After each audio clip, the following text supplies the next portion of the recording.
in the royal palaces of Seville called the Real Alcázar, which are palaces built by Peter the Horrible in the 13th century. It's one of the most visited monuments in Spain. The Alcázar will be like the water gardens of Dorn. Since Dorn is a new world that's just come into the show, it was introduced in the 4th season, but we didn't really see it. Now in the 5th season, they will finally get to see the kingdom of Dorn. We're now driving up to a little village called Macamorn, in which there is a quarry that's been there for a number of years now, and in season 1 we built the set of Castle Black there. Because there's a lake in the quarry, in season 2 we built the battlements of King's Landing for the Battle of Blackwater, with Stannis' boats attacking. It's still standing, although it's looking a bit worn these days. Now we're driving up to have a look at a set which is mid-construction of a fishing village set north of the wall. We'll begin to see how that's taking shape this morning. The fantastic thing about the Hardhome set is we're building something that is so far north this time that what we get to do is create a fishing village that is exactly as the name describes. It's Hardhome.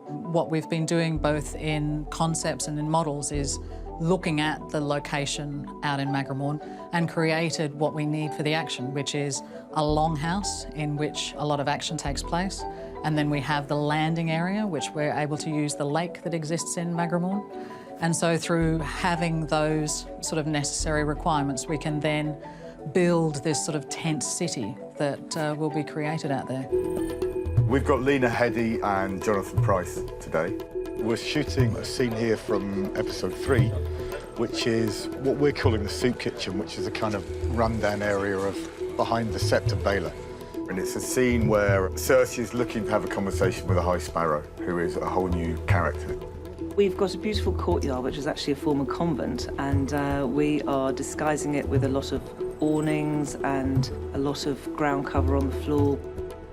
And it's supposed to be a really shocking place where Cersei encounters the poverty that she has managed to ignore for most of her time living in King's Landing. I'm standing there looking butch and macho.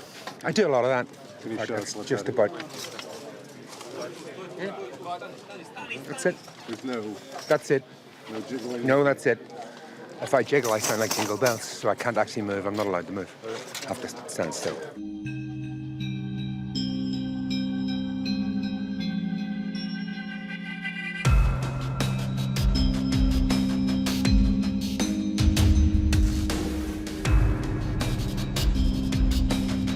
Well, right now we are in a town called Osuna, and it has this beautiful old bull ring, and it's a national monument as well. When we walked into this bull ring, it was just, the place they were looking for. Hey YouTubers, it's Charlie. So they just aired Game of Thrones Day in the Life. It's just a behind-the-scenes special for one day of filming on Game of Thrones across their 3 film units. This is probably my favorite thing that the show has done to promote itself. I don't consider myself a filmmaker, but the filmmaking process fascinates me just as much as the actual episodes. There weren't any actual spoilers. They filmed around some scenes being filmed, but in a very non-spoilery way. Like there's a scene with Cersei and the High Sparrow. Really, the 3 big locations that we see, the 3 big places they focus on are 1, the new High Sparrow set that's in King's Landing. Jonathan Pryce's character, the High Sparrow, just has like his own little area where a lot of his scenes are going to take place. If you're not familiar with the Sparrows, I actually did a video just about the High Sparrow himself, so I'll add a link in the description for that if you want to learn more. We also see the water gardens in Spain, which is actually probably the most beautiful looking set. That'll be like the primary Dorne location. So whenever we get House Martell scenes, we get like Prince Doran, the Sand Snakes, most of it is going to be in and around the water gardens. They filmed in this 13th century palace, so it's really funny. Usually filming in places like that is almost impossible just because there are a lot of rules. The caretakers just want to make sure that the film crew doesn't trash whatever historical monument that they're filming at. It'd be like inviting your friends over to make a YouTube video at your house. Like you wouldn't want them breaking your stuff either. Then they featured the quarry set, which has been used for a lot of stuff before. Like they used it for the Battle of Blackwater, for the King's Landing set. They've used it as a stand-in for Castle Black, and now it's going to be Hardhome. I think the 2 most fun things about the special, though, were learning that it took them 3 weeks to film the Battle of Hardhome and Daznak's Pit. It didn't take them 3 weeks to film Daznak's Pit. There's going to be a lot of stuff there. Please use spoiler tags if you have read books 4 and 5. Sometimes you forget that it takes an army to film Game of Thrones. It's like an army behind the army that you see on screen. The way they film is a little bit different from a lot of other TV shows too. Most TV shows have a main unit and a secondary unit when they shoot small scenes, But Game of Thrones, they only do 10 episodes, so they're able to film several episodes at the same time. It's probably one of the reasons why they only do 10 episodes, so they can spend more money on production. That's usually where most of the budget goes. Not to effects, just literally like hiring the army of people that it takes to film an episode. So if they were to do like 13 episodes, 16 episodes a year, it would be vastly different. They wouldn't be able to spend nearly as much money. So it'd either take them longer to film, or they wouldn't be able to do as many locations. Here's my big question for you guys. Obviously, we haven't read Winds of Winter or Book 7 yet, Dream of Spring, but is there like a new location that you would want Game of Thrones to go film at?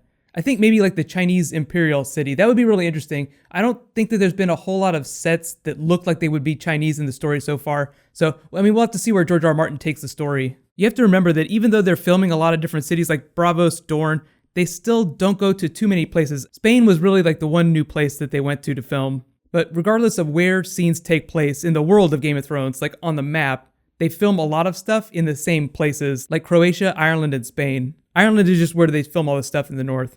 So there is a new round of the giveaway right now. All you have to do to enter is be a subscriber and leave a comment. It's just a $20 Amazon gift card. There's a couple extra videos that I have to do in the next couple days, so in case I don't get to a Game of Thrones Q&A, the giveaway will just be open till I post my next Game of Thrones video, so no worries. For those that are asking, there isn't anything on the schedule for HBO Game of Thrones in March, but they will do something to promote the show. Like now that we're getting closer, there'll be more trailers, there'll be more footage, don't worry. Everybody get hype. Okay, so while you guys are waiting for more Game of Thrones to come, you can click here to watch the full special. It's like the full 28-minute special, and you can click here to watch the trailer again. Thank you so much for watching, so let's all high five. I'll see you guys tonight.